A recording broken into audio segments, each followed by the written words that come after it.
வணக்கம். உலக சோசலிச வலைத்தளம். பாசிசத்திற்கு எதிராக பியானோ கலைஞர் ஈகோர் லெவிட்டையும் கலாச்சாரத்தையும் பாதுகாத்தல். டேவிட் நோர். கிளாகா வாய்ஸ். 26 அக்டோபர் 2020.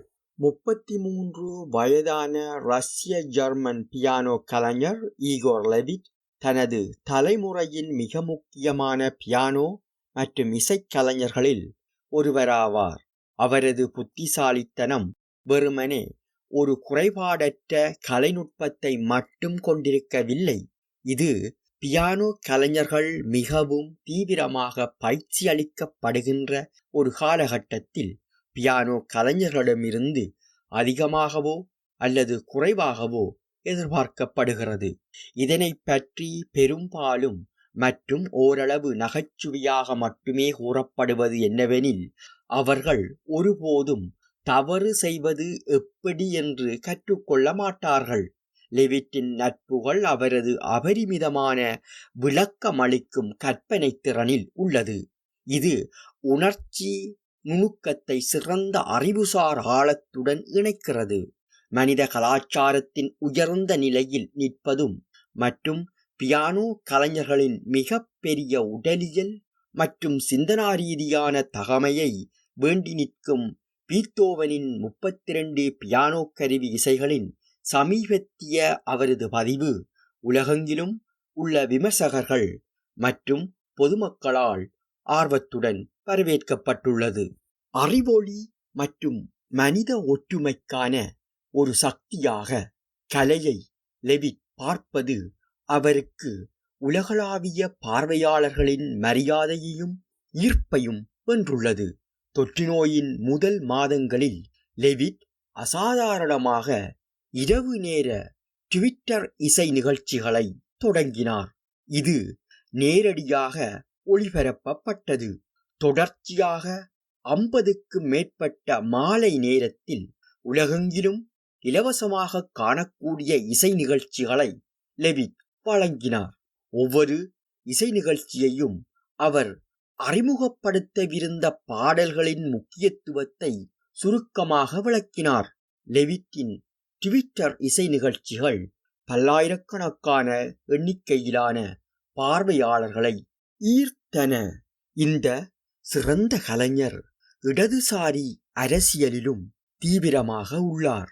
கடந்த மே மாதம் நியூயார்க்கில் வெளியிடப்பட்ட பியானோ கலைஞரின் உருவப்படத்தில் இவ்வாறு குறிப்பிட்டது: லெவிட்டின் தலைமுறையின் பிற பியானோவாதிகள் பரந்த ஒட்டுமொத்த சந்தைப்புகளை பெற்றிருக்கலாம், ஆனால் யாரும் கலாச்சார அல்லது அரசியல் பிரமுகராக ஒப்பிடத்தக்க அந்தஸ்தை கொண்டிருக்கவில்லை. ஜெர்மன் பேசும் நாடுகளில் பரந்த மக்களுக்கு லெவிட் செவ்வியல் இசை ரசிகராக மட்டுமல்ல, அவர் இடதுசாரி சர்வதேசவாத உலகப் பார்வையை பகிர்ந்து கொள்ளும் ஒரு பழக்கமான முகமும் ஆவார். ஜெர்மனியில் லெவிட் ஜெர்மனிக்கான மாற்று AfD கட்சியின் வளர்ந்து வரும் அரசியல் சக்தியில் அதன் மிக மோசமான வெளிப்பாட்டை காணும் நவ நாஜிசத்தின் மீளெழுச்சிக்கு எதிரான ஒரு சக்தி வாய்ந்த குரலாக வெளிப்பட்டுள்ளார். இதன் விளைவாக ஜெர்மன் பாராளுமன்றத்திற்குள் உத்தியோகபூர்வ எதிர்க்கட்சி என்ற நிலை பாசிசம் மீண்டும் ஒரு முறை அரசியல் உயரடக்கினரால் திட்டமிட்டு அரசியல் சக்தியாக உயர்த்தப்பட்டுள்ளது. அதிகரித்து வரும் பிற்போக்குத்தனமான இந்த சூழலுக்குள் யூத எதிர்ப்பு மற்றும் யூதர்கள் மீதான வன்முறை தாக்குதல்களுடன் சேர்ந்து நவநாஜி வன்முறையும் வருவது பொதுவான விஷயமாகி வருகிறது. யூதரான லெவிட் கடந்த ஆண்டு யூத எதிர்ப்பு மரண அச்சுறுத்தல்களை பெறத் தொடங்கினார். அவர் மிரட்டுவதற்கு பணிய மறுத்துவிட்டதுடன் தொடர்ந்தும் நவநாஜி வன்முறையை கண்டித்துள்ளார். அக்டோபர் 4 ஹம்பர்க் நகரில் ஒரு யூத மாணவர் மீது நடத்தப்பட்ட தாக்குதலை தொடர்ந்து லெவிட் பின்வருமாறு ட்வீட் செய்தார். மிகவும் சோர்வாக இருக்கிறது. எனவே மிகவும் சோர்வாக இருக்கிறது. அதனால் கோபமாகவும் இருக்கின்றது. அடுத்த நாள் அவர், நேற்று ஹாம்பர்க், இன்று சொற்றொடர்கள், மீண்டும் ஒருபோதும் ஹேஷ்டேக்குகள் வேண்டாம், எப்பொழுதும் போல் வெறுமனே சோர்வாக இருக்கிறது, சோர்வு என ட்வீட் செய்தார். அக்டோபர் 9 லெவிட் மற்றொரு ட்விட்டர் செய்தியை அனுப்பினார். இந்த முறை உங்களை எவ்வளவு சோர்வடையச் செய்கிறது?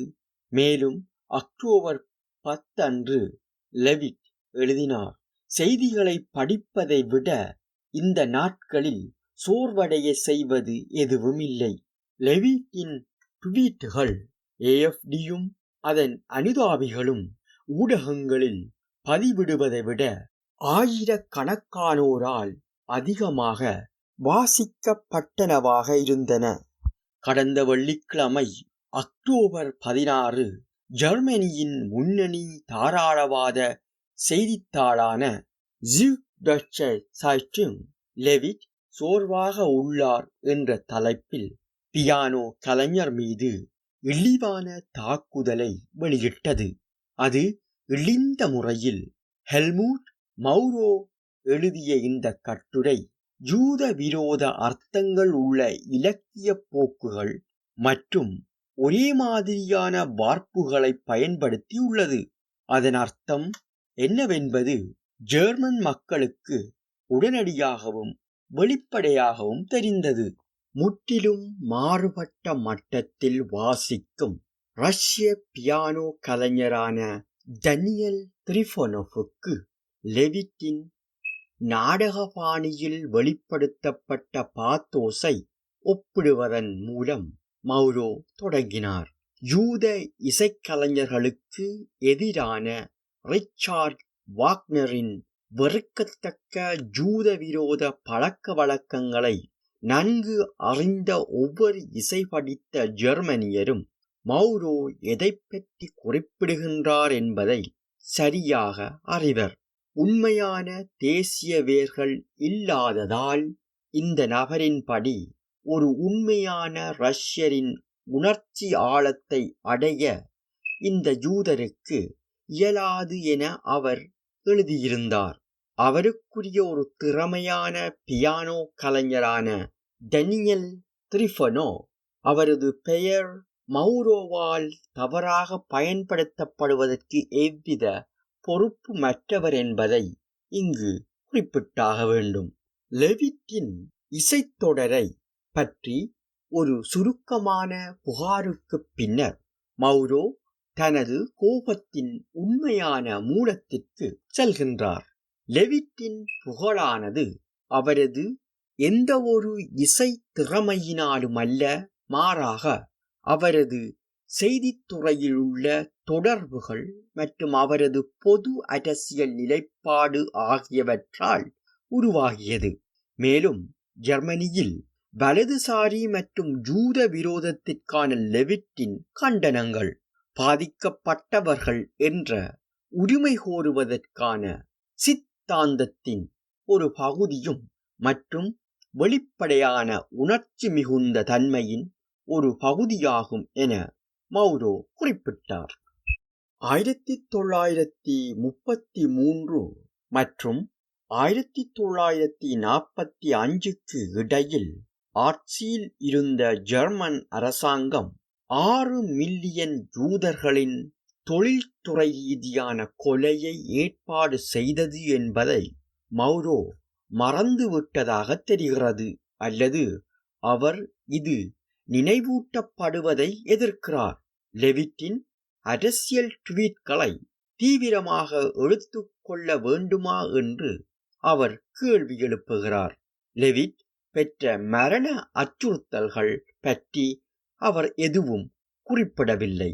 ஆனால் ட ஸ்பீகல் இதழில் வெளியிடப்பட்ட ஒரு நேர்காணலில் ஜெர்மனிக்கு மனிதகுலத்தினை அவமதிக்கும் ஒரு பிரச்சனை உள்ளது என்ற லெவிட்டின் கருத்தை மௌரோ கசப்புடன் நினைவுகூர்ந்து அவருக்கு எவ்வளவு தைரியம் என்று கூறுகின்றார்.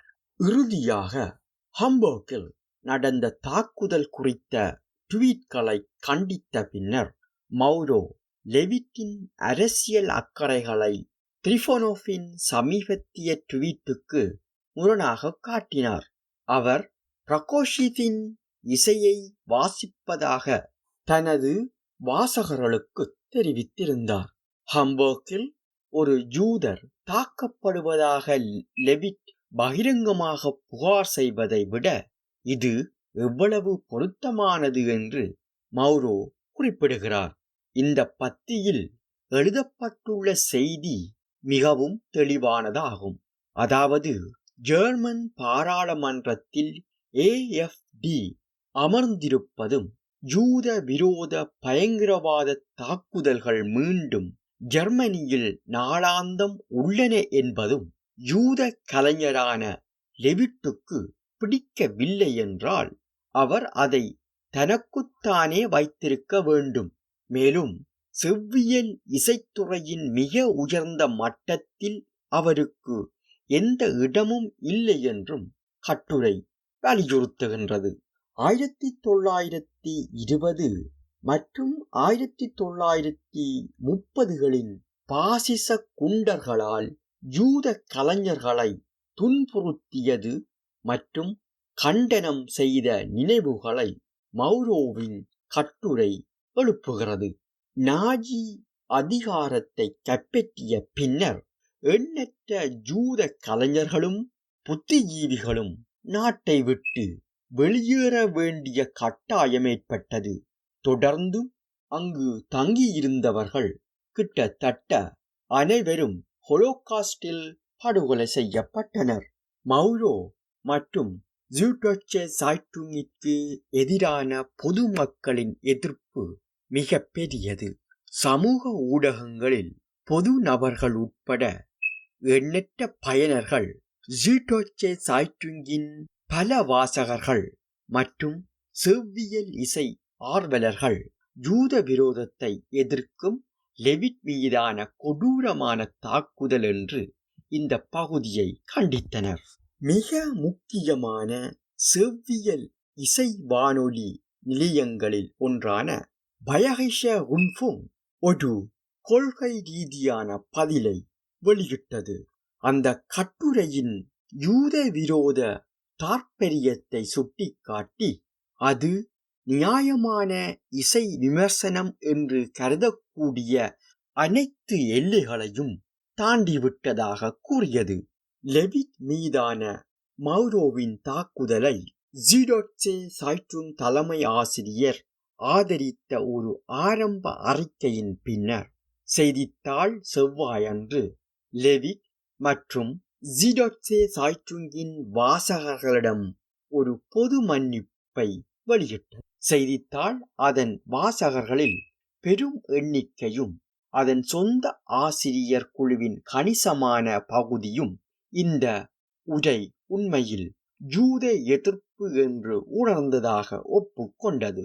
அப்படியானால் முதலில் ஏன் வெளியிடப்பட்டது என்று கேட்கப்பட வேண்டும்.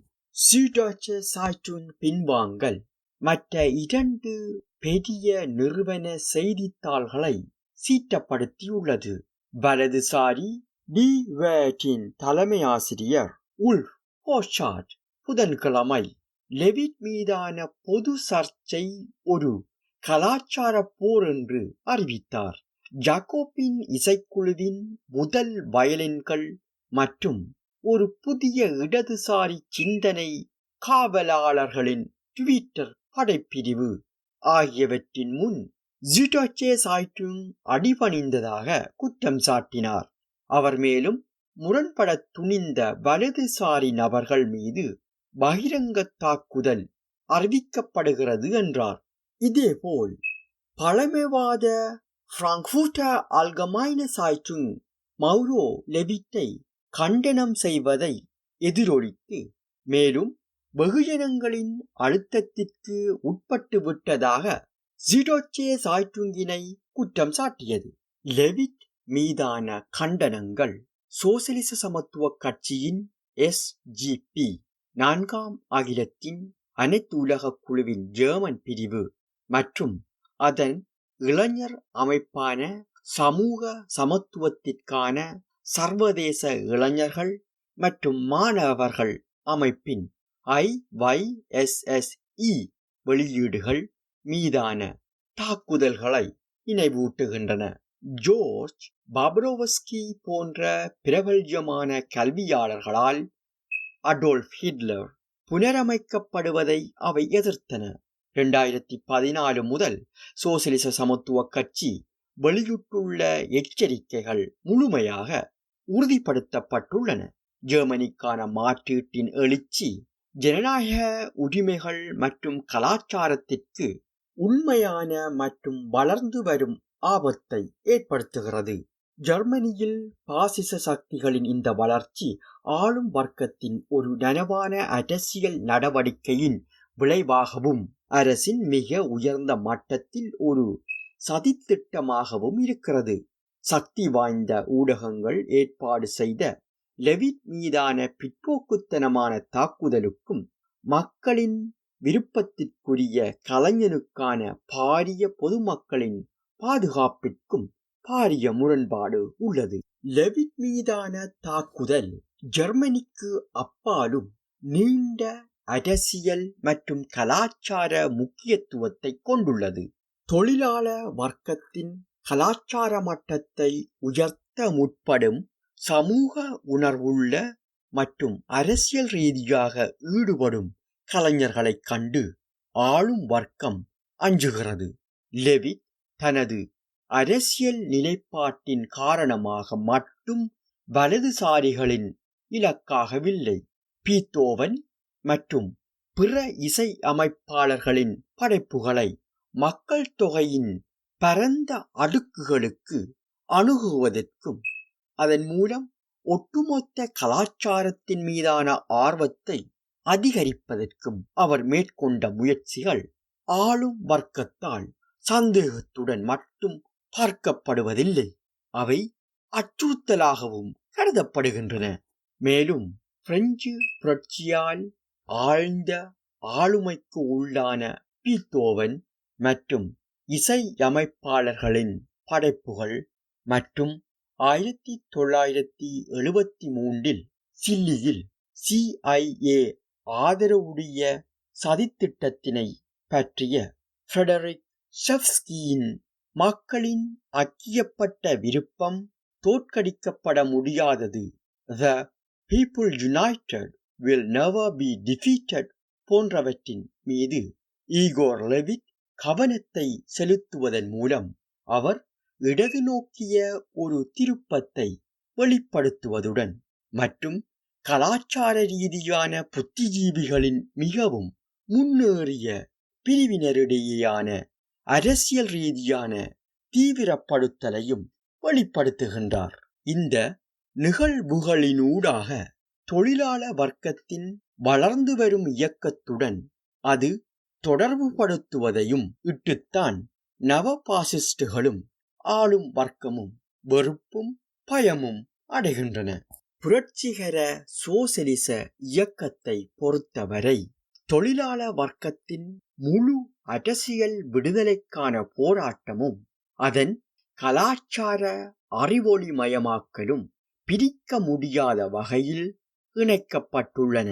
ஆழ்ந்த அரசியல், அறிவுசார் மற்றும் கலாச்சார முன்னேற்றத்தின் ஒரு நிகழ்ச்சி போக்கினூடாக மார்க்சிச தொழிலாள வர்க்க இயக்கம் வெளிவந்தமை ஜெர்மனியைப் போல எங்கும் இது தெளிவாக நிரூபிக்கப்படவில்லை.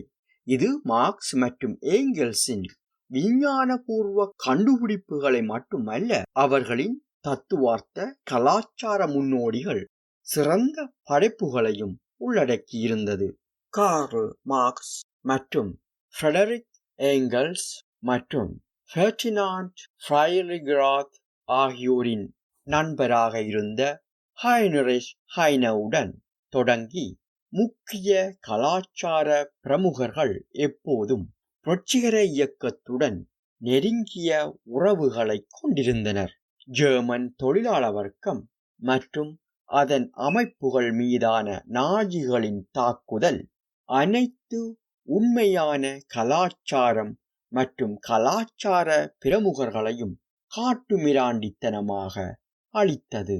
ஈகோர் லெவிட்டின் தைரியமும் ஆயிரக்கணக்கான ஜெர்மன் உழைக்கும் மக்களிடமிருந்தும் இளைஞர்களிடமிருந்தும் அவர் பெற்ற ஆதரவும் ஏனைய கலைஞர்களை அவரது முன்மாதிரியை பின்பற்ற ஊக்குவிக்கவும் ஊக்கப்படுத்தவும் வேண்டும். 1938 முதலாளித்துவ சமுதாயத்தின் நெருக்கடிக்கும் கலைகளுக்கும் இடையிலான உறவை பற்றி விவாதித்த லியோன் ட்ரொட்ஸ்கி குறிப்பிட்டார். கலை நெருக்கடியிலிருந்து தப்பிக்கவோ அதிலிருந்து விடுவித்துக் கொள்ளவோ முடியாது.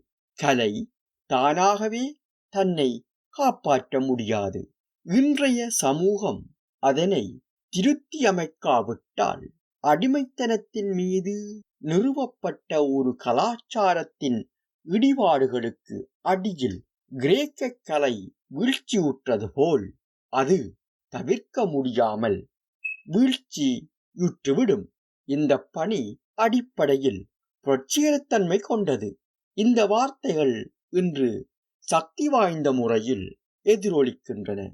ஏனெனில் உலக முதலாளித்துவத்தின் நெருக்கடியும் தொற்று நோயும் முக்கிய கலாச்சார நிறுவனங்கள் மற்றும் எண்ணற்ற கலைஞர்களின் உயிர் வாழ்வை கேள்விக்குள்ளாக்கியுள்ளன. அதே நேரத்தில் முதலாளித்துவம் தொழிலாள வர்க்கத்திடம் மீதமுள்ள அனைத்து சமூக ஜனநாயக கலாச்சார உரிமைகளை இல்லாதொழிப்பதை நோக்கி நகர்கிறது. உலக சோசலிச வலைத்தளம் லெவிட் போன்ற முற்போக்கான கலைஞர்களை பாதுகாப்பதற்கான புரட்சிகர மார்க்சிச பாரம்பரியத்தை பெருமையுடன் தொடர்வதுடன் அவர் மீதான தாக்குதல்களை முழு பலத்துடன் நிராகரிக்க அதன் அனைத்து வாசகர்களையும் அழைக்கிறது. கலைகளை பாதுகாப்பதற்கான போராட்டமும் தொழிலாள வர்க்கத்தின் கலாச்சாரத்திற்கான உரிமையும் ஒன்றிலிருந்து ஒன்று பிரிக்க முடியாதவையாகும்.